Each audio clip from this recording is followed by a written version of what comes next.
Bonsoir à toutes et à tous, il est 22h sur Télé Djibouti, merci de nous rejoindre à poursuivre cette nouvelle édition de 22h au sommaire de l'actualité. Un orage violent a touché ce week-end la localité de Ali Adé, située dans la région d'Ali Sabi. Et le ministre de la Santé, Dr Jamal El-Mekki, se trouve au Caire pour une visite officielle. La situation humanitaire ne s'améliore pas en Somalie malgré le retour des pluies. Voilà, donc c'était les titres qui vous seront développés dans cette édition. Merci à vous de nous rejoindre. Le président de la République, Ismaël Omar Guelleh, se rendra demain dimanche en Arabie Saoudite pour participer au sommet arabo-islamo-américain. De nombreux dirigeants arabes et musulmans participeront également à ce sommet. Ce sommet intervient, rappelons-le, lors de la visite du président américain Donald Trump, accompagné de son épouse Melania, qui est arrivée aujourd'hui à Riyad. Cette visite est la toute première sortie officielle de Donald Trump depuis sa prise de fonction en janvier dernier. Durant ce sommet, le président américain aura également l'occasion de préciser sa politique à l'égard du monde arabe, où il prononcera un discours devant les dirigeants de plus de 50 pays musulmans visant à rassembler le monde musulman contre les ennemis communs de la civilisation et à démontrer l'engagement de l'Amérique envers ses partenaires musulmans et sur la nécessité d'affronter les idéologies radicales. En marge de sa visite, le président Trump participera également à l'inauguration d'un centre dont l'objectif est de combattre le radicalisme et promouvoir la modération. Et avant ce sommet arabo-islamo-américain, le président américain aura un entretien avec le roi Salman Ben Abdulaziz Al Saoud et un autre sommet avec les 6 dirigeants du Conseil de coopération du Golfe. Et lors de cette visite, le président de la République, Ismaël Omar Guelleh, sera accompagné d'une forte délégation, dont notamment le ministre des Affaires étrangères et de la coopération internationale, Mahmoud Ali Youssouf. En marge de sa visite à Riyad, le président Guelleh va également s'entretenir avec quelques dirigeants arabes et musulmans. Et un orage violent a touché ce week-end la localité de Ali Adé, de la région d'Ali Sabié. Cet orage accompagné de vents violents n'avait pas duré longtemps, mais a considérablement provoqué des démolitions d'une quarantaine de logements et au camp des réfugiés sur place et chez les habitants citoyens du secteur. Une importante délégation conduite par le préfet de la région d'Ali Sabié, Mohamed Abri Assouvé, en compagnie du secrétaire exécutif de l'ONARS, Hussein Hassan Dalal, et des représentants des organismes humanitaires opérant dans le camp, s'est rendu hier à Ali Adé afin de constater de visu les dégâts causés par les violentes tempêtes. Cette délégation a établi les dégâts occasionnés et les secours acheminés à la population les plus rapidement et les informations au ministère de l'Intérieur pour organiser. Et malgré la gravité des dégâts sur le plan matériel, on ne déplore heureusement aucune perte humaine. Le secrétaire exécutif de l'ONARS a promis une distribution rapide des vivres très prochainement. Il a ajouté que leur appel de secours aura donc des réponses favorables. Visite officielle du ministre de la Santé, Dr Jamal El-Mekki, en Égypte. Le ministre de la Santé a effectué une visite officielle au Caire sur invitation du ministre de la Défense de la République arabe d'Égypte, Sedki Sobhi, du 18 au 20 mai 2017. Dans cet objectif, une forte délégation de l'armée égyptienne, conduite par le général Mustafa Hassan Youssouf, s'était rendue à Djibouti en octobre 2016 afin d'évaluer sur le terrain la contribution que les forces armées pourraient apporter au système de santé de Djibouti. Il s'agit notamment de contribuer à renforcer la mise en place d'un hôpital mère et enfant au sein de l'ancien centre hospitalier Bouffar. À cet égard, les deux ministres ont longuement discuté des moyens de parvenir à une meilleure coopération sur le plan technique et administratif. Le ministre de la Défense égyptien a proposé d'envoyer une équipe technique pour mieux analyser les besoins en matériel et en matière de personnel médical, paramédical et équipement dans le cadre de l'opérationnalisation de l'hôpital.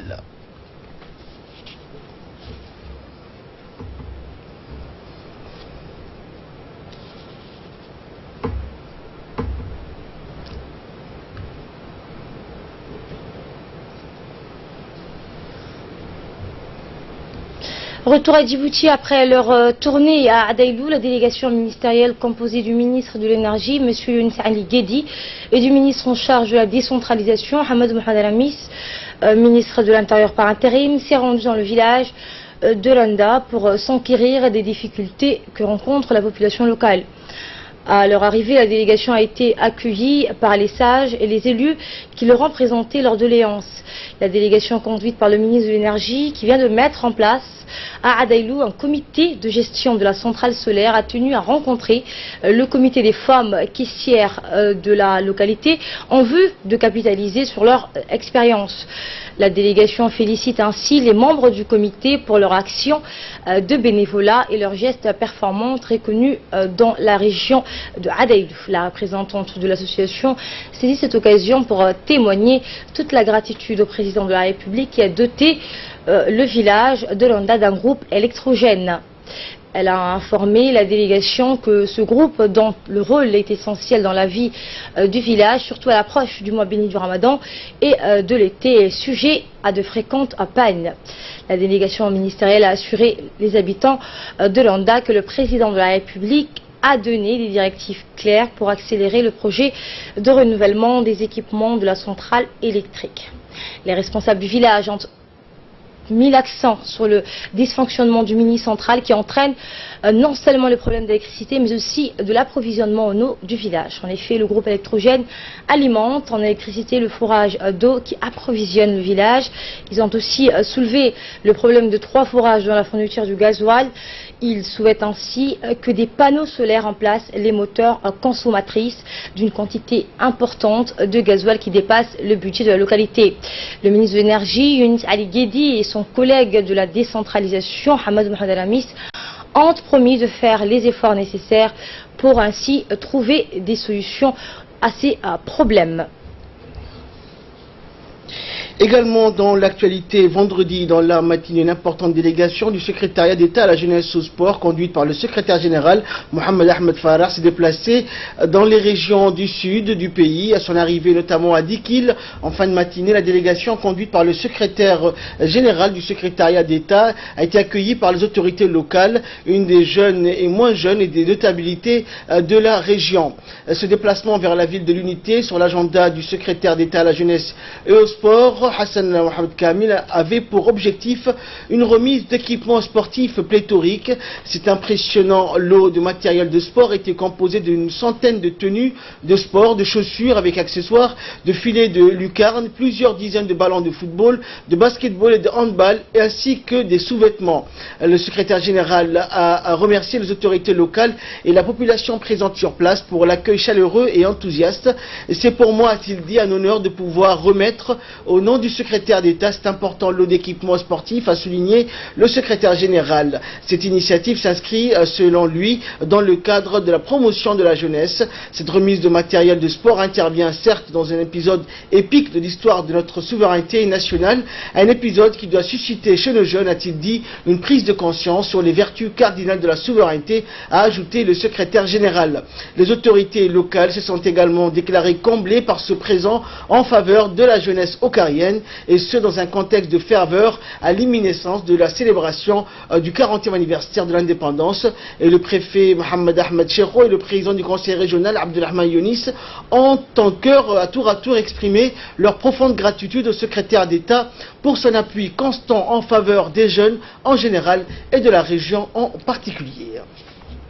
Et notre dossier de ce 22h portera sur la situation de l'enseignement à Djibouti en 1977. Un témoignage qui nous est fait par l'un des premiers professeurs djiboutiens. Regardez, c'est un magazine de la rédaction. La population estimée à plusieurs centaines de milliers, les habitants de la République naissante de Djibouti ont pris leur destin en main. L'indépendance de Djibouti a donc été proclamée solennellement par les pères fondateurs au sein de l'hémicycle dans la soirée du 26 juin en présence de tous les leaders, avec une dernière présence des représentants de la France. Le 27 juin à 0h, considérant la volonté populaire exprimée le 8 mai 1977, l'indépendance nationale est proclamée. La République de Djibouti, une et indivisible, indépendante et souveraine, est proclamée. Notre longue attente vient de prendre fin. La République de Djibouti est née. Enfin, notre peuple est libre et Djibouti. Après Après les festivités du 27 juin 1977 qui ont duré toute la journée, aussitôt la souveraineté acquise, la République de Djibouti est devenue membre de l'ONU, de l'OUA et de la Ligue arabe. C'était une garantie politique. L'accession à l'indépendance était bien capitale, mais il fallait coûte que coûte gérer le quotidien et diriger les premiers pas de la jeune République. Le dernier représentant de la puissance coloniale, M. Doronano, a quitté Djibouti le 28 où il a été raccompagné par Hassan Goulet, devenu premier président de la République quelques heures plus tôt jusqu'à l'aéroport. Une fois passée l'euphorie des festivités d'indépendance, la population devrait retrousser ses manches et consentir d'énormes efforts dans tous les domaines sur le chemin de développement. Pour vous faire découvrir la situation de l'enseignement en 1977, nous avons retrouvé l'un des premiers professeurs djiboutiens. Il s'agit donc du premier professeur de français principal du 16 de Tadjoura, M. Hassan Chirim. En 1977, j'avais déjà commencé à travailler. À cette époque, il y avait un cadre d'instituteurs, mais pas celui des professeurs. Pour la simple raison que nous avons hérité à l'indépendance de quelques universitaires, dont 2 médecins et une dizaine de professeurs, et certainement quelques universitaires également. Lorsqu'en 1967 je me suis présenté au BPC, je me rappelle exactement, nous étions 103 candidats, dont 80 Français et 23 Djiboutiens. À cette époque, maintenant il y avait une politique coloniale qui faisait qu'arrivé à un certain niveau, on nous offrait du travail et on encourageait les jeunes à rentrer très vite dans la vie active. Ce qui fait que cela explique pourquoi en 120 ans de colonisation, il n'y avait que quelques personnes qui avaient fait des études universitaires. Le premier groupe de Djiboutiens qui sont partis donc, pour faire des études en France, c'est à peu près en 1970. Et c'est entre 1970 et 1977 qu'il y a eu quand même quelques universitaires qui sont rentrés. Dès que l'indépendance est arrivée, mais avec l'indépendance, il y a eu ce qu'on appelle l'africanisation, et je me suis retrouvé 2 ans après avoir enseigné seulement, principal de CES à Tadjoura. Nous avons pris en charge avec mes collègues, étant donné que les coopérants ne pouvaient pas aller dans le nord, tous les professeurs djiboutiens ont été réquisitionnés et j'ai dirigé le premier CES djiboutien, mais entièrement, comme on appelle, pris en charge par les Djiboutiens. Donc les professeurs étaient djiboutiens, et moi-même j'étais le directeur, et donc c'est en 1978 que nous avons fait cela. Aujourd'hui, à presque 66 ans passés, à donner encore des cours de formation parce que j'aime beaucoup ça. Et c'est pour ça que souvent, c'est une boutade, je dis qu'il y a les fonctionnaires, mais que les enseignants, ce sont des actionnaires de l'État. Depuis 1977, l'éducation a fait un grand progrès avec des milliers d'élèves qui passent le baccalauréat et les diplômes universitaires, et les enseignants sont exclusivement en majorité des Djiboutiens. Et dans le cadre des activités préparées dans le caravane hebdomadaire pour les 40e anniversaire de l'indépendance nationale initiée par Madame le maire de la ville de Djibouti, en l'occurrence Fatouma Awali Ousmane, qui vise à rendre propre toutes les surfaces et superficies de la capitale, des innombrables patriotes se sont retrouvés en force tôt dans la matinée du vendredi 19 mai dernier sur une route historique qui n'est autre que la rue de Guelleh Batal dédiée au grand-père du président de la République, Ismaël Omar Guelleh. En effet, sous la présidence du président de la commune, les élus locaux du quartier 7, les membres de l'association Guelleh Batal, la jeunesse du quartier 7, ont collecté les ordures, dépoussiéré, désablé le trottoir pour enfin répandre tout le long de la voie routière. Très fière de la réussite de son initiative citoyenne, la maire de la ville de Djibouti, Fatouma Awale, a profité de l'occasion pour vivement remercier les nombreux participants dotés du patriotisme, de civisme et d'engagement en mobilisant tous leurs efforts et énergies pour soutenir la noble cause qui complète réellement aussi la belle image que notre pays se réjouit dont jouit notre pays pour attirer les grands États du monde à s'empresser pour s'y installer. Quant au président de la commune, il a rappelé qu'il est de notre devoir et programme de veiller jour et nuit pour une ville propre dans le vrai sens du terme. Vous devrez continuer, a-t-il dit, à poursuivre chaque vendredi même si vous ne serions pas là avec vous, a ajouté ce dernier. Certains membres du comité permanent ont ensuite pris la parole pour féliciter la ferveur et dynamisme de la maire de la ville qui a pris l'initiative de servir la patrie même dans les jours fériés. Nous poursuivrons, a-t-elle dit, ces nettoyages et collectes des ordures et seront disponibles en permanence avec vous. On conclut donc ces derniers, les patriotes djiboutiens, à l'endroit de la maire de la ville de Djibouti. Et juste après cette réunion de prise de contact avec les membres de l'instance associative, l'édile donc du peuple s'est aussitôt dirigé vers le deuxième et troisième site ciblés qui étaient respectivement Hayablé et à PK12, dont un travail sérieux et visible fut effectué. Là aussi, des opérations de collecte de poubelles, de désablement et de peinture des trottoirs ont été bien menées par les caravaniers bénévoles. En outre, Madame le maire a vu le sens du patriotisme et la conscience citoyenne des habitants de Hayablé et de PK12. Elle a en outre félicité avec ferveur les participants qui se sont bien organisés tant que logistique et financier. Je remercie également, a-t-elle dit, le premier parlementaire, M. Neuh, député du secteur, qui a rejoint la caravane aujourd'hui.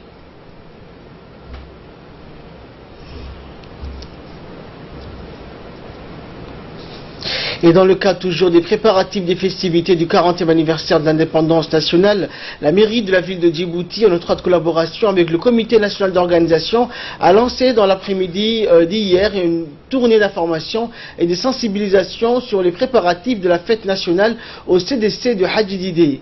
Organisée par les élus locaux des quartiers 1 et 2, la maire de la ville fut chaleureusement accueillie par une foule immense. Était également présent lors de cette rencontre le maire adjoint Othman Hamad et Khadir Elmi Afassi a précisé que l'objectif principal de cette caravane passant dans tous les quartiers de la ville est de sensibiliser, mobiliser tous les Djiboutiens et Djiboutiennes de toutes les catégories d'âge, toutes les tranches d'âge pour la participation permanente aux diverses activités menées par le comité national d'organisation et de la mairie de Djibouti. À cet effet, l'édile du peuple, Fatouma Awale Ousmane, après avoir reçu un accueil des plus chaleureux de la part du président de l'annexe, qui est aussi un élu local, a bien souligné l'importance de cette journée qui va jouer un rôle très éminent pour faire participer la majorité de la population djiboutienne à la fête grandiose, celle de la souveraineté nationale. Fatouma Awale, maire de la ville, a profité également de l'occasion pour lire la Fatiha à l'endroit des braves martyrs qui ont sacrifié leur vie pour que le peuple djiboutien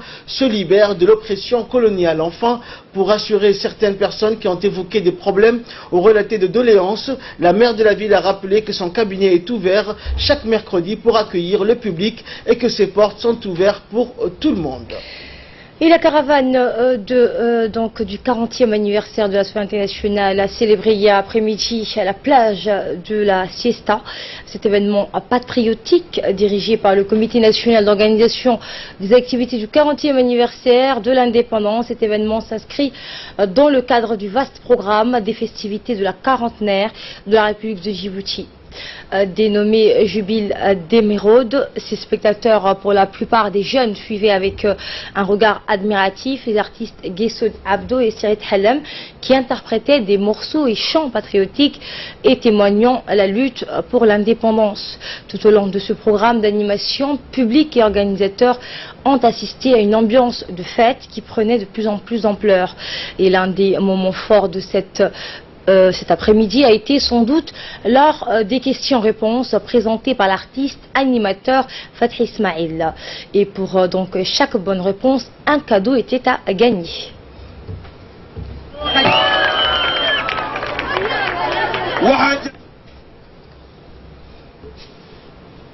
Et toujours dans le cadre du 40e anniversaire de l'indépendance nationale, l'association de protection de l'environnement de Tadjoura, présidée par sa présidente Medina Salah, a organisé une semaine d'action communautaire dans la ville de Tadjoura. Des actions de sensibilisation sur la protection de l'environnement, des ramassages des ordures, assurant au passage la propreté dans tous les quartiers de la ville de Tadjoura, avec une forte participation de la jeunesse et des associations des jeunes et des femmes de Tadjoura. La présidente de l'association exhorte donc tous les habitants de la ville blanche de faire de cette semaine une réussite. Et nous restons toujours à Tadjoura où la ville blanche a organisé la 2e édition du défi lecture avec la participation du CRIPEN et de l'UNICEF. 4 écoles des zones les plus reculées, 3 écoles des zones littorales et 3 écoles du chef-lieu ont été sélectionnées. Le concours a porté sur 5 œuvres de 20 contes et à l'issue de 3 mois d'entraînement. La première rencontre opposait les écoles de Randa, Adailou, Boli et Dora et a eu lieu elle a eu lieu à Randa et la victoire est revenue à l'école de Adailou. La seconde rencontre qui a opposé Dafo et Kalaf et Sagalou a été remportée par l'école de Sagalou. La rencontre du chef-lieu a été remportée par l'école de Tadjoura 3. La finale qui a opposé les 3 gagnants, les 3 équipes gagnantes a été donc finalement remportée par l'école de Tadjoura 3. La remise de prix a eu lieu en présence du préfet adjoint Omar Djamah, du vice-président du conseil régional M. Abdelkader Omar Abdelkader et inspecteur M. Omar Youssef. Également dans l'actualité, toujours dans l'après-midi du vendredi, le secrétaire général du secrétariat d'État à la jeunesse au sport, Mohamed Ahmed Farah, en compagnie du directeur des régions Abdi Sol Ousmane et plusieurs hauts responsables a parrainé les finales de la Ligue de handball interrégion du Sud au gymnase d'Ali Sabié. Et dans ces finales interrégions du Sud se sont confrontées les régions de Dikil et d'Ali Sabié après l'élimination des formations d'Arta. Chez les filles, les battantes okariennes ont remporté la victoire sur un score de 8 buts à 4. Les garçons de Dikil ne sont pas montrés aussi saillants que leur sœur. Dikil s'est incliné face au jeune Assadjog sur un score serré de 14 buts à 11. Le secrétaire général du secrétariat d'État à la jeunesse au sport a félicité l'ensemble des participants à ces compétitions et salué les performances des formations victorieuses. Le secrétaire général, aux côtés du préfet de la région, Mohamed Ouabri, a mis l'accent sur l'importance que revêtent ces compétitions et a souhaité voir ces jeux s'étendre vers les autres régions. Le préfet s'est félicité quant à lui des performances des jeunes handballeurs, tous genres confondus, et salué la victoire des équipes gagnantes. Et enfin, les 2 hauts responsables ont remis aux compétiteurs et compétitrices les trophées et les médailles. L'Organisation internationale pour les migrations, en partenariat avec le secrétariat d'État à la jeunesse et au sport, a organisé hier soir au CDC de PK12 une soirée de sensibilisation sur les risques de la migration irrégulière. On prépare à cette soirée la conseillère technique du secrétaire d'État à la jeunesse et au sport, la chef de mission de l'OIM, la chef de programme senior de l'OIM, artistes et auteurs, les responsables du quartier, ainsi que des nombreux jeunes. À cet effet, un sketch présentant le thème de la soirée a été joué par des acteurs pour la plupart amateurs, mais qui ont néanmoins su capter l'attention de la foule qui a suivi avec intérêt le message véhiculé par ceux-ci. Petits et grands ont quitté la soirée, la tête pleine et partageant sur la scène les plus marquantes. Page nécrologie pour clore l'actualité nationale. Nous avons le regret de vous annoncer le décès de l'un des grands commerçants djiboutiens, Mohamed Morbel Saïd Wassel. Il est décédé mercredi dernier à Djibouti, à l'hôpital djibouto-soudanais. Le défunt est né en 1938 et a laissé derrière lui 17 enfants et plusieurs petits-enfants. Le défunt était un grand commerçant apprécié et connu par tous les Djiboutiens et Djiboutiennes. Nous prions le Tout-Puissant d'avoir pitié de son âme et de l'accueillir dans son paradis éternel. Inna lillahi wa inna ilayhi raji'un. La situation humanitaire ne s'améliore pas en Somalie malgré le retour des pluies. Le spectre de la malnutrition reste omniprésent dans le pays auprès de larges franges de la population.